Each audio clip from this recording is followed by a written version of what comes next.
but X-Men is not going to have Wolverine. Let's find out about that in Comic Corner.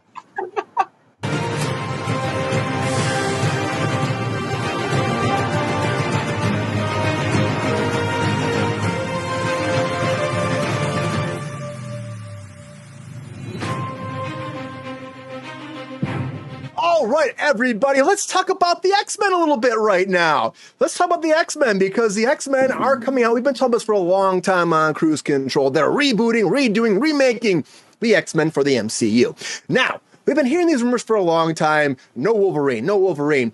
And everyone's kind of been going crazy online about it. Started last week. I've been wanting to have a conversation about this. And people are saying, well, it's because Hugh Jackman came back Deadpool Wolverine. And because he did so great, and we have all these different movies that he's going to sign on to, which he will. He'll do Secret Wars. He'll do the second one. He's not done. That was not a send-off in Deadpool Wolverine. Fucking round of applause for Hugh Jackman doing that. And Ryan Reynolds making him come back, getting him to come back, luring him in for us. But I will say this. I don't think it really is even to do about Hugh Jackman completely. I think what it comes down to is the original X-Men format. What Marvel's been doing is going back to basics, making people wear the original costumes, starting where the comic book starts. And who are the original X-Men?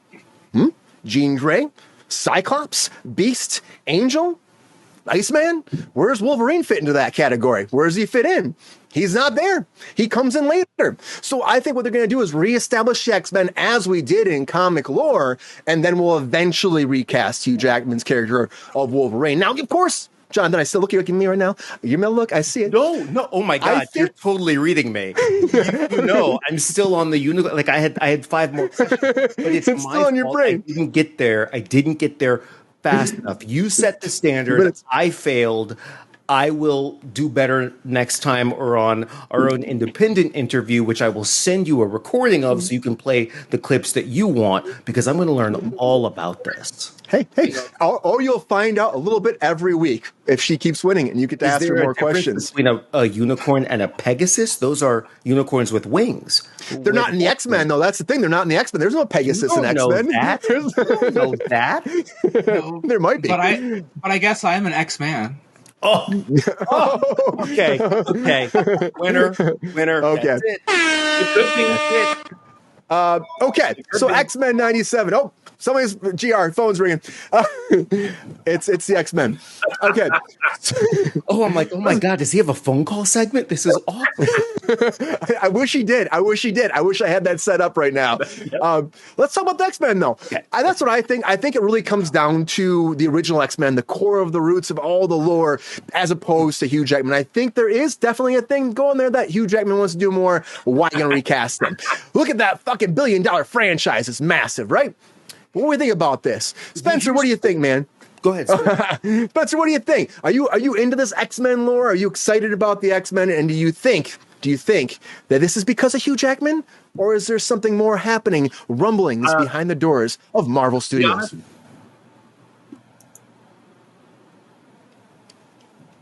Spencer, can we?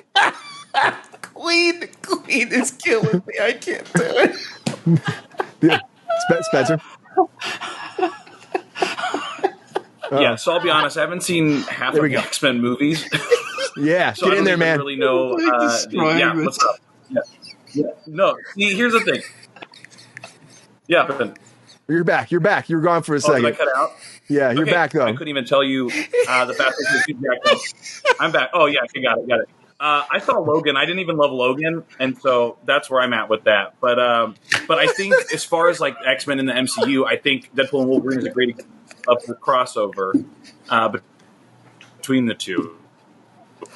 Oh, truly. Yeah, so that's my thought on that. But wait, are you still laughing at me? No, I'm so sorry. I thought I was muted. I didn't know. I also don't know why I'm doing this. Like there's a sun in front of me. I am not laughing at you at all, Spencer. I'm. Oh no, you're good. You're good. I was like, that's a fair point. You can laugh at me. No, you can laugh at me because I haven't seen all the X-Men movies. It's fine. I actually have them all. No, I just haven't seen them all. This chat is just something. I am laughing at the brilliance of Hugh Jackman. Hugh Jackman is very popular. If you haven't noticed, Green Showman. He was on Broadway and The Music Man, and once he left the show, they closed the show. I think he's got this big fandom. Mm-hmm. And honestly, a little bit of a touchy subject here. Him and his wife are getting a divorce, or they just got a divorce. Yeah. And everyone's like, no, the perfect couple. Yeah. But no one really even knows who his wife is. So I think that's interesting, where maybe this is now setting him into a different status because he's like a bachelor. So people love the bachelor life of Hugh Jackman. So maybe that's why it's becoming more popular for Hugh Jackman to kind of jump back into this franchise. And then for MCU to take over, because as we know, the MCU is putting in a lot of duds lately as far as the movies. I've enjoyed a lot of them, and our world. Even Quantumania was a fun time. But I think that MCU is trying to find a way to kind of get everyone back on their side as far as the over-expenditure and the oversaturation of that market. And Hugh Jackman may be the way to go. Yeah, I think that's what they're thinking, too. I think they know that there's built-in franchise. There's a built-in audience for him to come back and do this. So I think that's a big thing, Spencer. I really do. Do you see this rumor being true? There's no Wolverine 100%. In the X-Men movie? Not at all? You don't think he'll be there? He's like, nope. I mean, I he doesn't really need to be there. I don't know. I see everything. We talked about this. I see everything pretty much right away, and anything that's like a superhero movie, I'm going to watch. It just depends. Yeah. I think it's going to be great regardless. I think it comes on the original cast, though, to 100%. Jonathan, what do you think, man? Do you think that this is the reason behind Marvel's like, we got the Golden Goose is back, so why would we recast him? We don't need him in the original X-Men movie. We can't just do that because we got Hugh. I hear the question. Without risking sounding like a dick, I met Hugh Jackman twice. The first time was on opening night of The Boy from Oz, which was a Broadway show that he was a star of. And I got to go to the opening night party, and I met him. Super nice guy. You would not know that he was the guest of honor or whatever. He was, okay, can I grab you a drink? Super cool guy. Then close to a decade later, I was working for a major theme park in California, owned by a mouse. I won't give you any clues, but yeah. Oh boy! Wow! But I got to meet him there when there was a private performance. And again, super nice guy. Him and his family. My thing is this: it doesn't matter what roles they want him to play, don't want him to play. He's a huge star, but you know what? He's nice to everybody he interacts with. The people he doesn't need to be nice to, unlike Joaquin Phoenix. So I don't think. Oh shit! I'm just saying. I don't think we need to be giving as much attention to these actors who think that they are holier than thou and more important and better. What about the actors who do it for the work and treat everybody as if, well, like they remember what it was like to be a nobody, so to speak. Those are the people we need to be booking onto more jobs, because here's the truth. And it's an ugly truth, but it's the truth. Pop culture, society, we look, let me fix my framing. There we go. We look at our actors as more than just performers. It's true, all right? They are role models.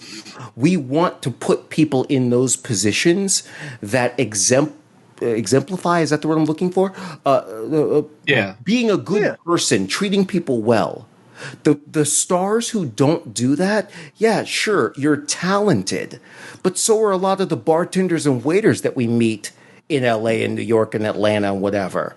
Let's start rewarding the people who are famous and well-known and talented and nice to people. Let's start rewarding them by giving them first shot at these roles, because that's how we want our kids to be. I agree. And kids are going to watch X-Men. I know, like, when he works in a production, he buys all the crew lotto tickets every Friday, and he hands out lotto tickets. He's like, if you win, hopefully you get something. And he just cares so much. He learns people's names. Actors like that go a long way. And I don't understand why we are stuck on this whole idea of like, oh, talent matters more than actual care, personality, and how you treat people. That doesn't seem like you're wrong. You're wrong. It doesn't matter more, but it matters almost as much, if not as much. Yeah. Because it doesn't matter if the actor is super nice and the movie is garbage. Yeah. Right? That's true. But if the movie's going to be great, then why not choose an actor that actually cares? I'll tell you, Dwayne "The Rock" Johnson, same thing. Yeah. Super nice guy. We need more of those people. Yeah, I agree. And I hope that they do that. We've been saying a long time, there's so many actors that just get these opportunities and then they cause problems. And the days are long enough on set, long enough, and it's hard to get through. I remember when I worked on Inception the first time, I worked for Joseph Gordon-Levitt. And the interview process was, they just sat down with me and they said, hey, we just want to make sure we're going to be cool with you for 12 hours a day for 3 months. And if we can handle your personality type and who you are, you got the job. They didn't even care about my resume. I sat down and talked. I looked like Joe enough, and we had a conversation. I doubled him. And it was fun, and that's what matters a lot of times more. I see the chat's going nuts here. I'm going to go with the sexy unicorn for a second here. Sorry, I'm sorry. Lexi.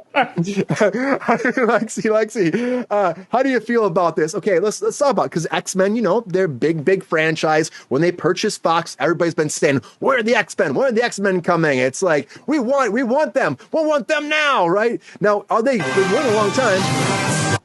We're waiting a long time for this. Hold on. Everybody at this show, in this room, everybody, if I asked you to, in 3, 2, 1, you could all hum or la la la the 90s X-Men theme, right? Yeah, 100%. Why are you stopping it? Go, play it. Play it. Keep going. And you see, keep going, all the intros, there's Wolverine with his claws, there's You can get in trouble, the though. mountain. Copyright. You got to be careful, man. All right. I can't go over 7 seconds. That's the longest take I got. The internet's full of assholes. Now I'm thinking like the chat. They'll shut me down. But Oh my God, yeah. what's going on? Lexi, take it away. What do you think? You hear about this. You think that this is, again, Devil Wolverine. Fantastic. Is that why? Tim, I wish it had been a face fucking extravaganza. So, anyway. What? Oh, boy. Like, Off the rails tonight. movies, I hope if they do this, that they go with, like the very first, generation X-Men, the, early ones. I think you do, was it Iceman was, one of the first ones? Yeah, Beast. But, I feel like there's this weird thing with, ignoring Jean Grey in the Marvel Universe. There's a lot of ignoring her as a character, and I'm like, you understand, within the Marvel Universe that Jean Grey is, literally one of the most pivotal and important characters, and she, at some point, literally changes, all of the universe, becoming Phoenix. Phoenix is, so fucking important, and when Phoenix becomes a pivotal character, it changes, everything. She's not even part of the X-Men at that point. She's part of, all of Marveldom, because she's just out there being a problem almost, essentially. Phoenix changes so much, and I'm like, why are we not acknowledging more of that? And I feel like we're so focused on these other aspects of the Marvel Universe that we're ignoring important things, and we're always talking about fucking Wolverine. I feel like it's always the 90s again, and I'm like, can we stop talking about Wolverine? That was a weird thing in the 90s when everybody was really hard on for Wolverine for a minute, and I know he's a cool character, but I'm like, he's a guy with some claws that come out of his hands, and he's got some healing abilities. I get it. There's so much more out there, and there's so many more conversations and so many more interesting characters. And I agree with you, Lexi, but there's something big about Wolverine that they didn't tell us until now. They don't even do any of the interesting stuff. They never do any of the interesting Wolverine stories. They didn't tell us, and they didn't even depict. If you're going to do Wolverine, I would like to see it done with Sabretooth properly. If you're going to at least do that, I would like to see a Wolverine and Sabretooth movie that's done just Wolverine and Sabretooth done properly, where they're just one-on-one, because it's their one-on-one issues could be a whole franchise of a TV show in and of itself. Absolutely. Just their issues. There's so much there with that. Or what about Omega? when Wolverine starts dealing with the Omega shit, like the guy who's got the like weird, you know, I'm talking about the whips that come out of his hands. You're talking about Omega Red. Yes. Omega Omega Red. Yeah. That's a whole crazy fucking thing that gets into Jonathan. like that's not complicated. Like any of that stuff gets into play. Like they don't go into any of that kind of stuff. And like I feel like these movies don't give us any time to do anything except just lightly touch. Okay, you're right. But so, like, there's more to the story to be interested in. And if people were interested in the other aspects of the story, and of course this is a never-ending cycle, but if people were more interested in those other aspects, maybe those other things would make it into the movies. It's like the Harry Potter movies, right? The books were better. The books were much better, but they had to take what they thought people are really into and put them into the movies. Here's my example. Hold on, real quick. Wolverine, when his claws come out, first of all, those claws weren't even natural. He went through that torturous process of having his skeleton replaced with adamantium. It would have killed anyone else, but not him. So that was pain and trauma, right? He also has lost everyone he's ever loved, including Jean. But Jean is the person that he loves and is losing, or has proof of losing her every single day, versus all of the years and years and decades and centuries that he's been alive. On top of that, the claws that come out of him, it hurts. It's excruciating every time they come out. His hand breaks. His skin is literally sliced open by those claws every time. So that is, I think, the definition of, call it the hero's journey, a hero. Every time he, what do you call those? Releases those claws. Flexes out. Flexes out. It causes him as much pain as the people he's stabbing. That, not to cut you off, huge but I could do this. You're not. I'll keep talking until I'm done, but go ahead. But I can do Cyclops, just Cyclops alone, which people think Cyclops is a lesser character. But Cyclops' individualized story is lesser character. No, seriously. Like, I know a lot of people who are like, "Oh, Cyclops is lame. He just shoots lasers out of his eyes." I love Cyclops. Those aren't lasers. Cyclops is one of my favorite characters. It's but like, you know those aren't lasers, right, Lexi? Those aren't lasers. Do you know? We'll just in a second, Tim. But you know what I'm saying? Like, when you talk to people, there's a whole conversation there. And I know his brother, you know, when you get to like that stuff, his brother fires shit out of his chest, and there's a whole conversation there. And I'm like, if you want Havoc, Nova doesn't fire things out of his chest. But you get what I'm saying. What I'm getting at with this, without going into it, because I don't care about the lore. Okay. What I'm saying is that each individual X-Man have their own film. Each individual X-Man is so complicated and has such an interesting and deep story that the lore of X-Men is so unnecessary to make into a film. X-Men is a television series that involves at least 8 seasons, if not more. X-Men is episodical. It's not something that you try to convert into movie series. You pick a character from X-Men and you either do that, or you do the very first 5 and you do that singleized standalone movie. I feel like with Fantastic Four is one of those groups where each one of them needs each other to function. You know what I mean? And so it's one of those things where Fantastic Four is a group story that works as a group. But like, I feel like when you get to X-Men has so many revolving characters because they're a school. They're a school of people who he's training you to get your shit in order and go out. And with that, that's a TV show. That's not a movie. That's a rotating cast of people who are trying to get their shit together. X-Men is an allegory for racism. X-Men is a discussion. It's utilizing mutant powers to have all of these conversations about what we're doing in our society and how we treat people, and it's using these whatevers. So I believe you dropped this. And it's it's a whole thing. Brian, I'm jumping in. I'm jumping in. I'm doing it. Cut me off when you need to. We're going to move on soon. So I agree with you 100%. Spencer, what do you got? Hold on. I'm going. Lexi, I agree with you 100% that Fantastic Four is more about the group And X-Men is more about individuals that come together through trauma and band together as a family. I am 100% behind you, and I love the way you described it. What I will tell you, and this is not an argument, it's just supporting your. We can't hear you, Spencer. Oh, that's because I'm talking, but is it Spencer's turn? Okay. What I was going to say, Lexi, is X-Men makes a great series because it made a great comic. And a great series doesn't necessarily mean it's going to make a great movie. I think it did make a great movie for what a movie is designed to do, which is draw as many people as quickly as possible to the theaters and then, get the Netflix and the whatever after the release. But I think it also inspired people to go back and watch the old shows, watch the old, read the old comics, and maybe even inspire a new show like X-Men 97. I think that when you look at these stories, now this is my last example. You know what? Forget the example. I'm done. But that's my thought. I know. I personally, I think. Hold on a second, Lexi. I know we're gonna get in there. But let's do it, Spencer. I know you've been trying to get his name there. No. Go ahead.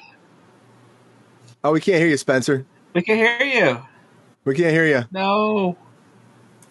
We can't hear you. I don't know if he's. I was just gonna say, I think that the live action films that they did are terrible. I've never liked any of them. I thought that the second one was done, which wasn't that the Bryan Singer one? The second one? Bryan Singer did the first two. X2. X2 was the best out of all of them, I feel, but they're not good movies. As much as I love Halle Berry, she should not have been Storm. Oh, she's great. I think we talked about this before. I love her as Storm, though, still. But it should have been that controversy. It should have been RuPaul. You'd say that. It could have been Grace and RuPaul. When you look at Storm from the 90s cartoon, it was RuPaul. And my favorite thing about Storm, and the reason she's my favorite X-Men, and we talked about this, I'm sure, right? She couldn't sneak up on anybody. Didn't we talk about that? We didn't talk about this. Yeah. But I'm excited. I know you're excited about RuPaul. I'm excited too about X-Men. I think this is going to be good. I'm just saying he would have made a better Storm because he is loud and he is present and doesn't make any apologies for that. I mean, Storm is the only X-Men that had her own music when she used her powers, if you think back to that.